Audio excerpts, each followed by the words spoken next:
우리가 기도하는 곳으로 가다가 라는 말씀으로 오늘 본문 시작하는데, 두 번째 선교 전도 여행을 떠나는 사도 바울의 일행이 있었다는 것을 우리라는 단어를 통해서 우리가 알 수 있습니다.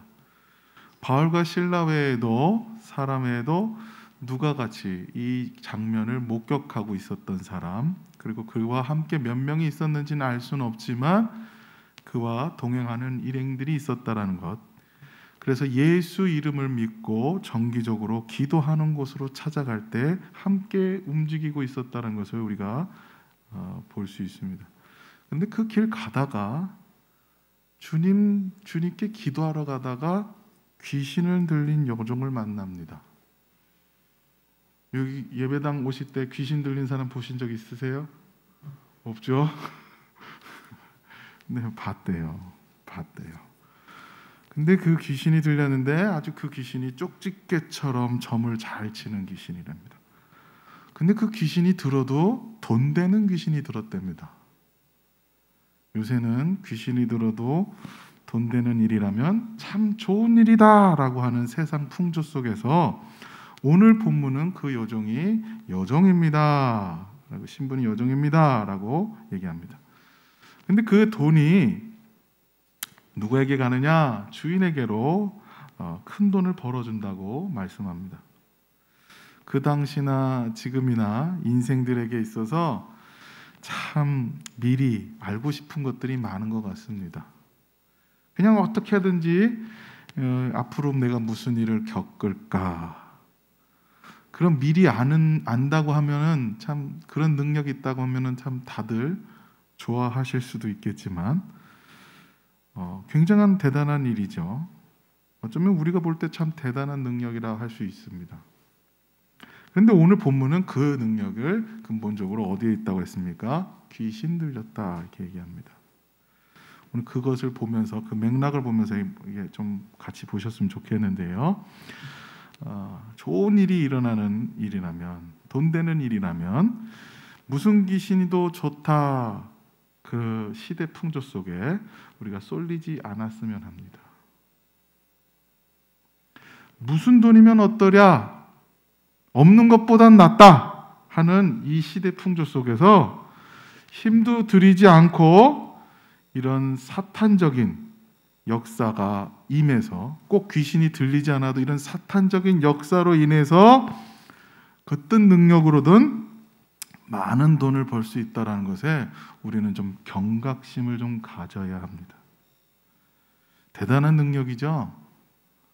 어느 정도의 능력인가 하면 바울과 실라를 한 번도 본 적이 없는, 일면식도 없는 그 사람들이 지나갈 때 그 사람들이 정확하게 누구인지 알고 얘기합니다. 쪽집게다 뭐다 하는 점쟁이들 광고를 많이, 무슨 처녀보살 해도 그 사람들한테 가서 이야기를 들어보면 어렸을 때 죽을 뻔했지, 큰일 한번 당했지, 이런 얘기 들으면서 그냥 비슷한 얘기 이렇게 이야기하는 사람들과는 격이 다른 그런 이야기죠. 이 사람들을 지나가면서 뭐라고 해요?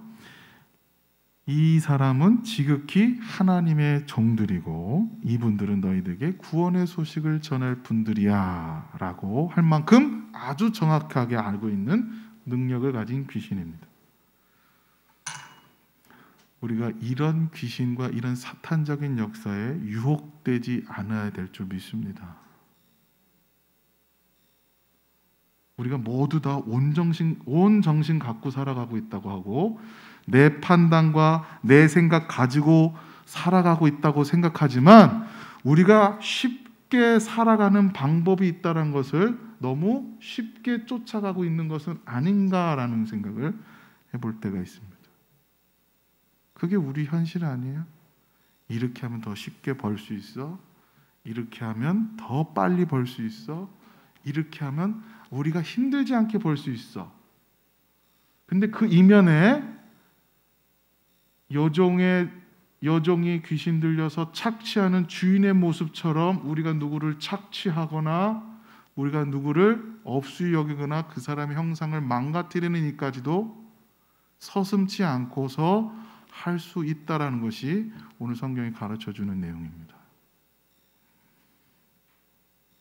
아무리 돈 되는 귀신이라도 쫓아줘야 할 귀신인데 쫓아줄 수 있는 사람 누구예요? 바울과 실라 이 두 사람 아니겠어요? 정기적으로 지나가는데 지나갈 때마다 와서 소리를 지르면서 이 사람들로 말할 것 같으면 지극히 높으신 하나님의 종들이고 너희에게 구원을 전할 사회들이야 라고 계속 이야기합니다. 그런데 거기에 바울은 괴로워합니다. 심히 괴로워했다 얘기입니다. 이해가 되세요? 귀신이 시끄러워서 괴로워했을까? 귀신이 계속 졸졸 따라다니면서 정기적으로 기도하러 가는데 갈 때마다 쫓아다니면서 이 사람들은 틀린 말 한 건 아닌데 괴로워했답니다. 그것 능력 아니에요? 능력? 자, 귀신을 쫓아내면 그 능력도 사라지고 그 능력 덕분에 돈 벌던 주인은 가만히 있지 않을 것은 뻔한 것이고 그렇기 때문에 괴로워했을까? 일이 참 뻔하게 돌아가고 있죠. 심히 괴로워했단 말씀, 그거를 생각해 보면서 우리가 이 말씀을 좀 봐야 되는데요. 돈을 가로채는 주인은 따로 있습니다. 그런데 그 여종이 귀신이 들렸던 무슨 신이 들렸던 간에 그게 돈으로 환산이 되면 그것을 환산되어 오는 능력을 없애버리면 그 주인이 가만히 있지 않을 것은 뻔한 거예요. 내가 돈이 이렇게 들어오는 길이 있는데 그것을 누가 막았다고 생각해 보세요. 가만히 있겠습니까? 그런데 사도 바울의 괴로움은 어디에 있습니까? 일어날 일은 뻔하다고 했습니다. 사도 바울의 괴로움은 내가 저 귀신을 쫓아낼 수 없어서 어떻게 해야 할까? 어떻게 하면 쫓아낼 수 있을까라는 괴로움입니까? 아니죠. 내가 예수 이름으로 말하면 귀신은 나갈 것인데 분명히 나가면 그 다음엔 난리가 날 텐데 그 난리는 주인이 난리를 쳐서 난리인지 아니면 또 다른 난리가 있는지 뭐 때문에 괴로워했을까요? 사도행전 14장 8절에서 18절 말씀에 이렇게 힌트를 주고 있습니다. 첫 번째, 바울이 선교 갔을 때 루스드라에 발을 쓰지 못하는 한 사람이 앉아 있는데 나면서 걷지 못하게 되어 걸어본 적이 없는 자라. 바울이 말하는 것을 듣거늘 바울이 주목하여 구원을 받을 만한 믿음이 그에게 있는 것을 보고 큰 소리로 이르되 내 발로 바로 일어서라 하니 그 사람이 일어나 걷는지라. 무리가 바울이 한 일을 보고 루가오니아 방언으로 소리질러 이르되 신들이 사람의 형상을 우리 가운데 내려오셨다 하여 바나바는 제우스라 하고 바울은 그 중에 말하는 자이므로 헤르메스라 하더라. 시에 제우스 신당의 제사장들이 소와 화환들을 가지고 대문 앞에 와서 무리와 함께 제사하고자 하니 18절로 가보세요. 이렇게 말하여 겨우 무리를 말려 자기들에게 제사를 못하게 하니라. 지금 어떤 일이 벌어졌냐면 1차 전도여행 때 루가오니아 지방 가서 나면서부터 걷지 못하는 선천적인 장애를 가진 자에게 일어나 걷게 했더니 거기 있는 사람들이 난리가 나서 바나바는 제우스요 바울은 헤르메스다라고 하면서 온갖 재물을 갖다 놓고 제사를 했단 말이에요. 바울이 괴로워한 이유를 이제 조금 짐작하시겠어요? 짐작하시겠죠. 우리도 사도 바울처럼 우리 주변에 있는 문제를 해결할 능력이 있다면 우린 괴로워하겠습니까? 우리 자신한테 한번 물어보셔야 합니다. 귀신이 든 사람이 왔는데 귀신을 쫓아낼 능력이 있으면 괴로워하시겠어요? 아무 생각 없이 귀신을 그냥 쫓아내겠죠. 나가라! 이렇게 하겠죠. 귀신을 쫓아내니까 사람이 알아주고 높여주고 유명해지고 따르는 사람도 많고 좋은 자리도 데려가고 내 능력도 나타나고 거기다가 하나님 능력도 나타내니 더 좋은 일 아닌가. 그런데 사도 바울은 거기에 괴로워했다고 얘기합니다. 우리가 어느 위치에 있는지 좀 생각해 보셔야 합니다. 넘어가 볼게요. 사도 바울이 심히 괴로워하다가 예수 그리스도 이름으로 귀신을 쫓아내고 시장 바닥에 끌려가고 엄청 매를 맞습니다. 옷을 벗겨라, 쳐라. 오늘 본문은 많이 친 후에라고 할 만큼 많은 매를 맞았습니다. 그 귀신을 쫓아준 것이 죄가 돼서 매를 맞았어요. 우리는 그 일의 모든 내막을 아니까요. 그런데 그 여종의 주인은 아주 그럴듯하게 고소를 합니다. 우리가 받지도 못하고 행할 수도 없는 풍속을 전합니다. 로마 사람이 우리가 행할 수도 없는 풍속을 전하면서 우리를 혼란을 일으키는 사람들이니까 혼내주십시오.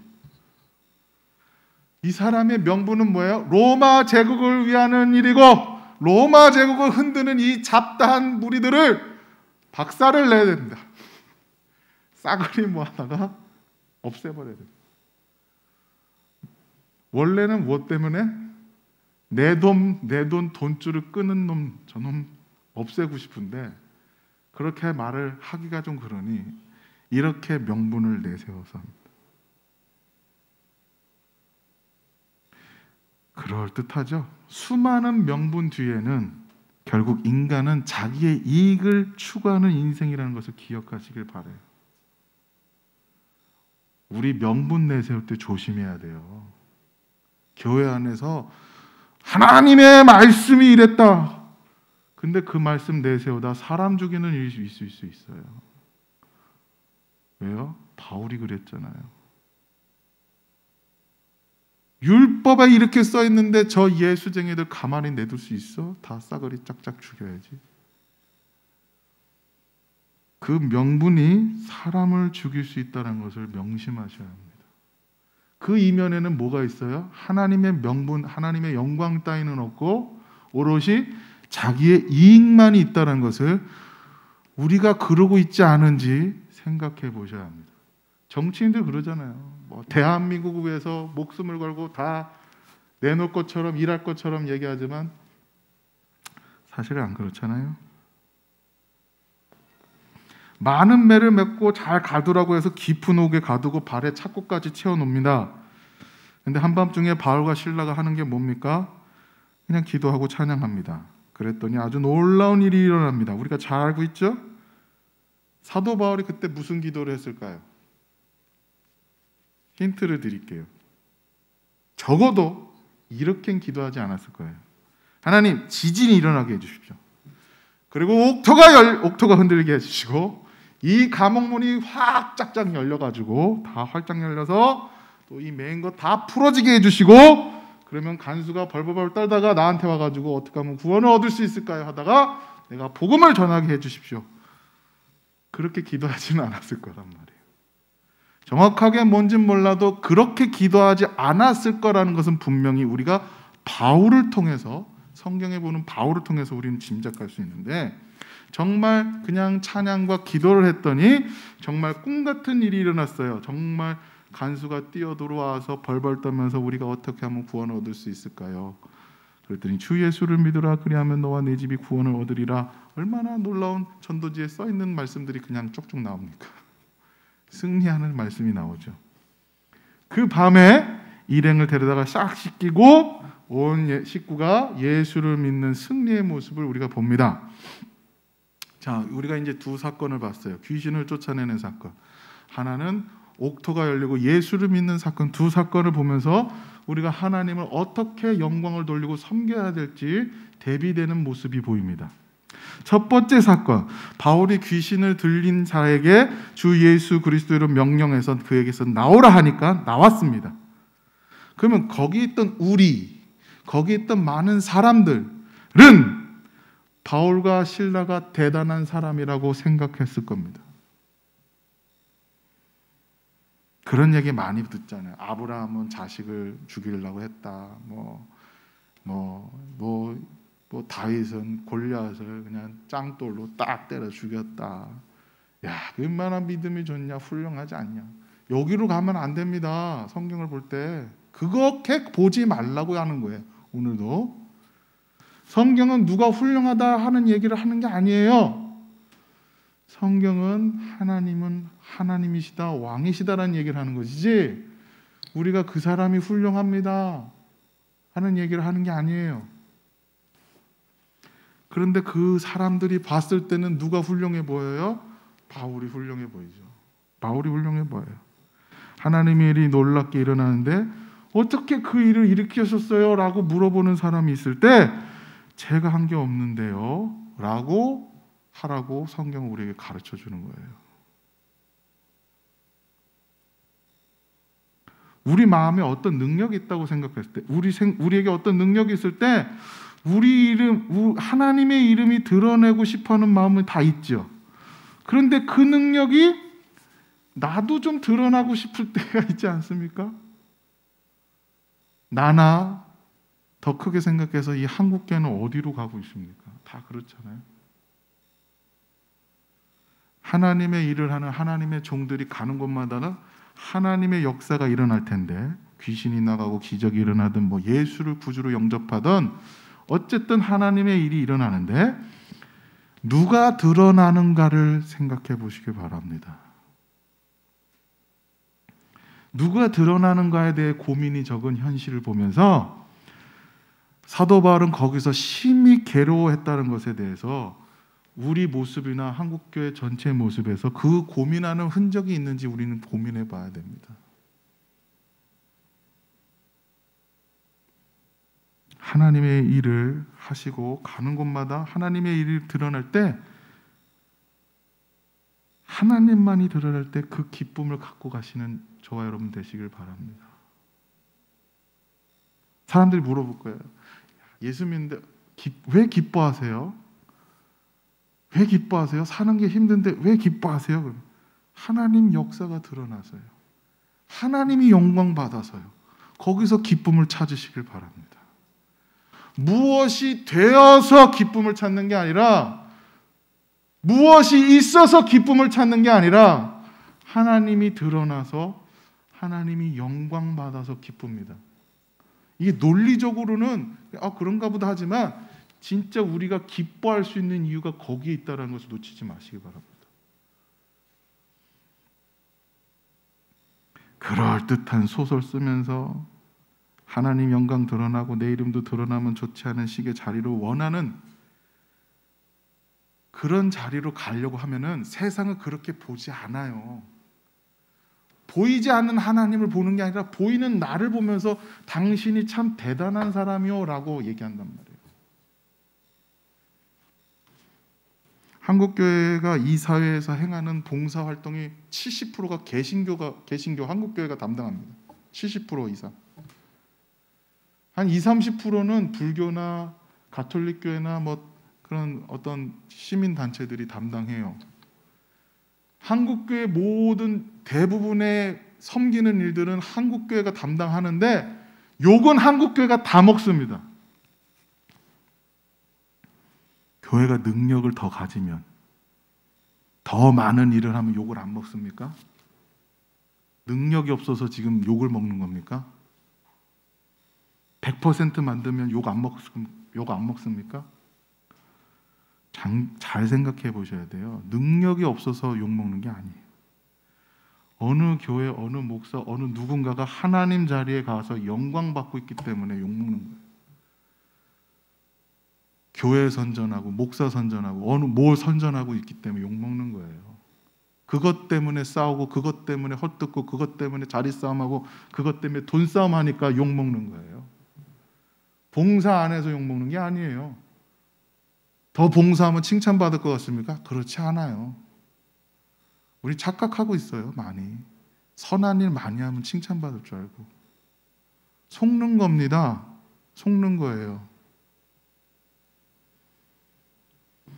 사도 바울은 어떻게 하면 능력을 가질까? 어떻게 더 큰 능력을 가질까가 고민이 아니라, 능력은 있긴 있는데 하나님이 은사 주시고 힘 주시는데 하나님이 드러날 때 자기가 드러나고 사람들이 자기만 보는 것에 대해서 괴로워했다는 것을 우리는 가슴 깊이 새기실 줄 알아야 합니다.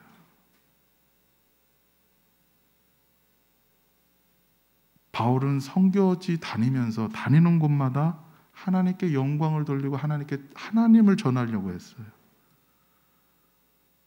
그러니까 그렇게 괴로워할 수 있었던 거예요. 정말 우리가 기뻐하는 자리, 두 번째 이야기에서 우리는 찾을 수 있어요. 두 번째 역사는 뭐였다고요? 기도하고 찬양만 했다고요. 옥토가 흔들리고 지진하고 옥토가 흔들리고 문이 열리고 역사해 주십시오라고 기도하지 않았는데 그렇게 됐어요. 기도한 것이 아니고 그냥 그렇게 기도한 게 아니라 그냥 기도하고 찬양했는데 그렇게 됐다고요. 사도 바울과 실라는 뭘 했죠? 그냥 기도하고 찬송만 했어요. 근데 기도하고 찬송한 거랑 여기 기적이 일어난 거랑 뭐 인과관계가 있어요? 없죠. 아까 첫 번째는 예수 이름으로 나가라 하니까 나간 거예요.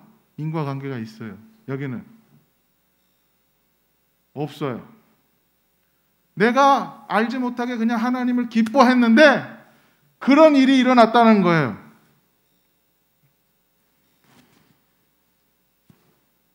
바울과 실라는 한 게 없어요. 기도하고 찬양만 했어요. 그럼 누군가가 물어봤죠. 이거 어떻게 하셨어요? 이거 어떻게 이런 일이 일어났어요? 바울과 실라가 대답했겠지. 몰라. 글쎄. 하나님의 은혜지. 하나님의 은혜잖아. 그렇게 그런 마음을 가지라고 오늘 성경은 가르쳐주고 있습니다. 정작 하나님의 이름 높인다고 하면서 하나님의 영광 이름 돌린다고 하면서 오히려 하나님의 영광을 가리고 있는 건 아닌가 생각해 보셔야 해요. 하나님 이름 드러낸다고 하는데 거기 따라가는 내 이름도 높아가면 내가 그 자리를 괴로워해야 될 줄 안다고 성경은 가르쳐주고 있는 거예요. 나의 의의가 드러나고 그것이 나의 공로가 될까 봐 바울은 그걸 철저하게 깨트린 사람이에요. 바리새인이고 베냐민 집하고 난지 8일 만에 할례를 받았고 율법으로 완벽한 자요 가말리아 문화에서 공부한 사람, 스테반을 죽일 때 앞장섰던 사람이요. 그것도 모자라 원정까지 가서 다메섹에 가서 예수 믿는 예수쟁이들 다 죽이겠다고 율법에 완전한 것을 이루겠다고 그렇게 설쳐대던 사람이 그 의와 공로가 얼마나 무서운지 알아서 지금은 예수 이름 무릎 꿇고 그것이 얼마나 무서운지 알아 심히 괴로워하고 있다는 것을 우리가 살펴봐요.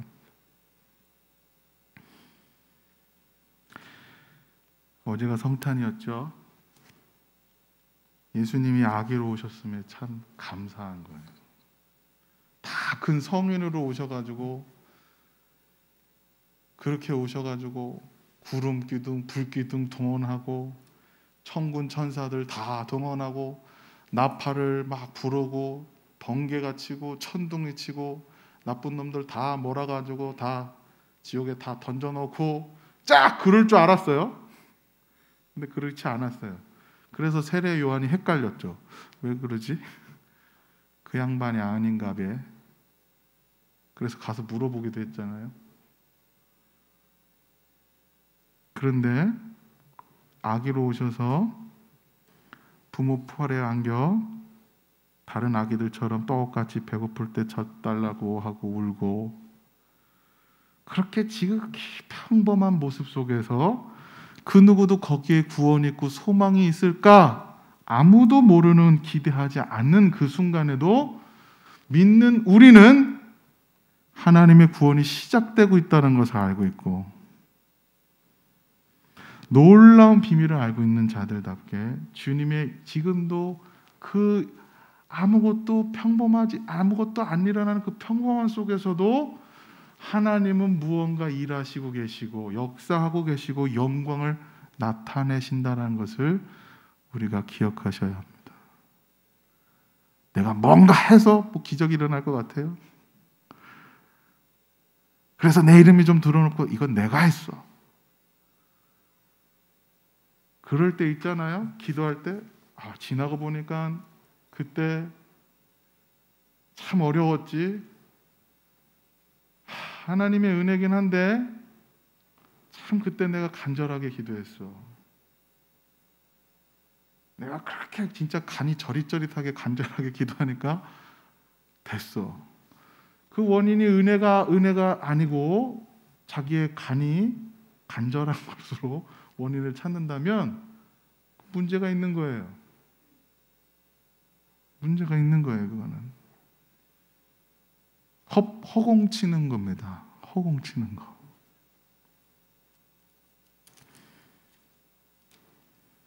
기쁨이 어디 있어요? 34절 보세요. 그들을 데리고 자기 집으로 올라가서 음식을 차려주고 그와 온 집이 하나님을 믿음으로 크게 기뻐하니라. 크게 기뻐하니라. 어디에 기뻐해요? 하나님의 영광만이 드러나서 모든 사람들이 하나님을 믿고 기뻐할 수 있는 그때가 기쁘대요. 내가 뭔가 해서 기쁜 게 아니라 그냥 나는 한 건 없는데 그냥 그 사람이 와서 벌벌 떨고서 하나님을 믿겠다고 하니 그게 너무 기쁘대요.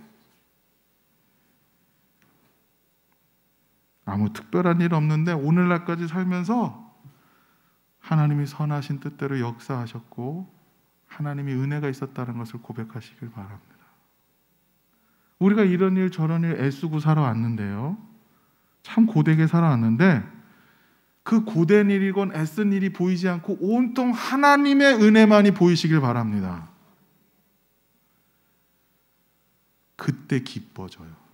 진짜 기쁨이 와요. 그때 눈물이 터져요. 그때 진짜 감사가 나와요. 우리 마음에 얼마나 그런 죄가 많아요. 높아지고 싶은 마음. 제가 시골에서 목회할 때 지적장애 분들이 많으니까 또 노인분밖에 없으니까 헌금을 해봐야 1,000원이에요. 1,000원.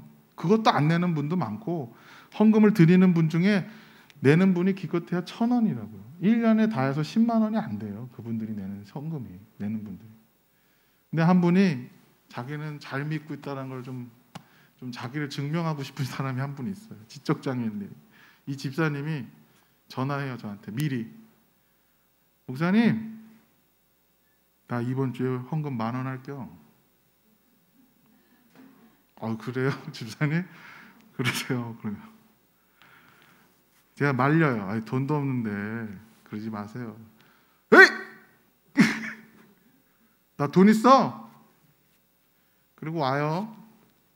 10,000원을 들고 오는데 어떻게 들고 오는지 아세요? 이렇게 딱 들고 이렇게 흔들면서 와요. 나 10,000원 낸다. 그리고 들어와요.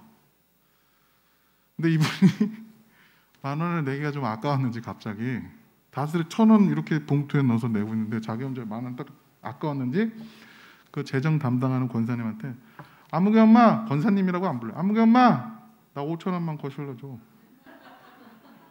받아요. 그렇게. 똑똑한 사람이든 좀 부족한 사람이든 자기 드러나고 싶어하는 건 마찬가지고 그 마음은 다 갖고 있어요. 여기 마음 표찰이 있대잖아요. 누구나 다. 나 좀 알아주세요. 교회에서 섬기고 봉사하는데 담임 목사가 못 알아주면 섭섭하고 섭섭귀신 들고 누가 내가 뭐 이렇게 했는데 안 알아주면 섭섭귀신 들어서 삐치고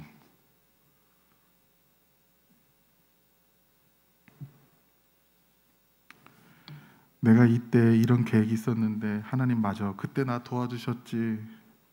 맞아. 하나님의 은혜였지. 그냥 입버릇처럼 하는 양념 넣듯이 하는 하나님의 은혜가 아니라 내 인생을 다 이리 봐도 저리 봐도 하나님의 은혜만 있네요. 은혜가 여기까지 오게 하셨네요. 그 고백이 있는 자로 서시길 바랍니다. 어떤 것을 가진 것보다 기뻐하는 사람이 됩니다. 어떤 것을 누리는 사람보다 담대한 사람이 됩니다. 어떤 것을 이룬 사람보다 더 강한 사람이 됩니다. 그것이 바로 믿음이기 때문에 그렇습니다.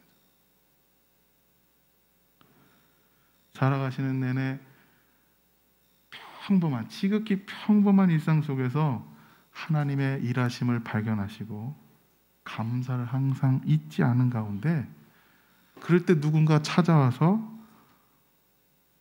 이게 어떻게 된 거예요? 라고 물어볼 때 이건 다 주님 것이고 주님이 하신 것입니다 라고 고백할 수 있길 바랍니다.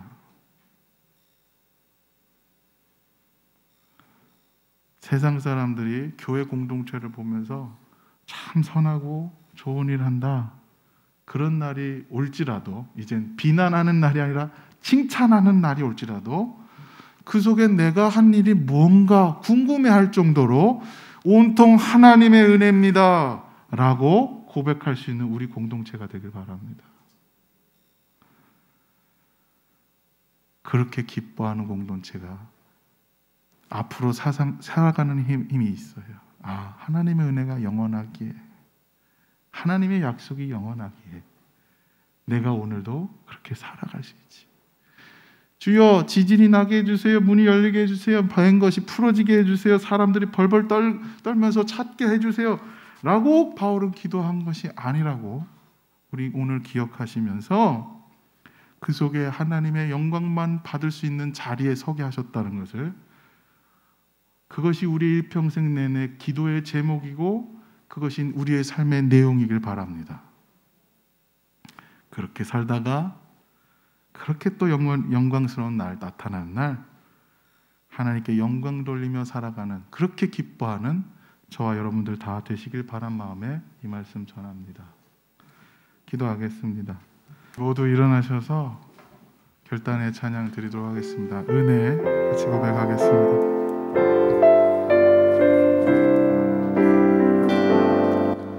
내가 누려왔던 모든 것들이,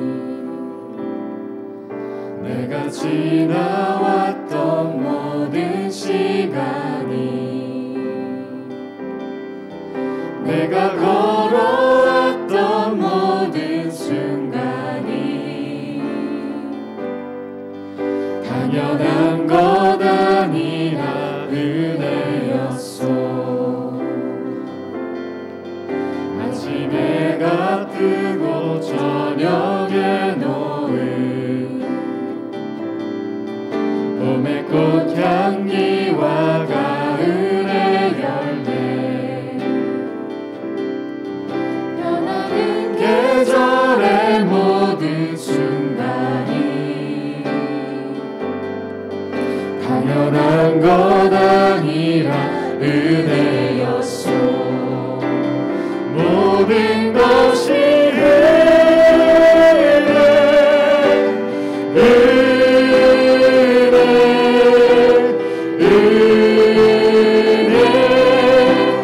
한없는 은혜, 내 삶에 당연한 것 하나도 없었던 것은 모든 것이 은혜였소.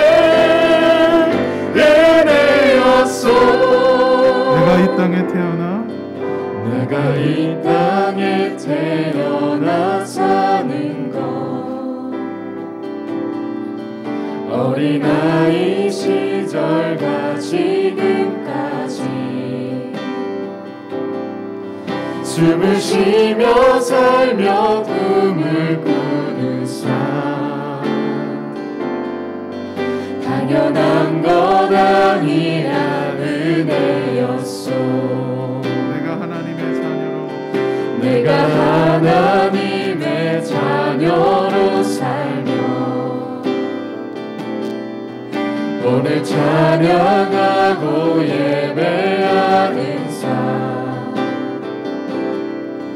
복음을 전할 수 있는 축복이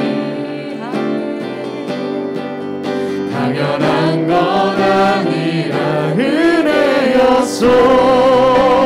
모든 것이 은혜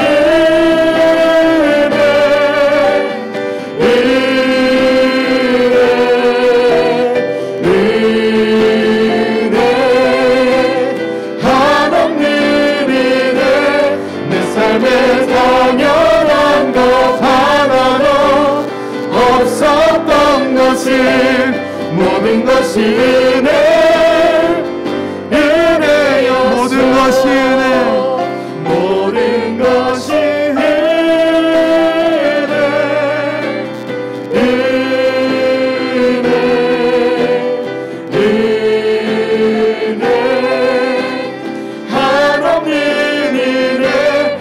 삶에 당연한 것 하나도 없었던 것을 모든 것이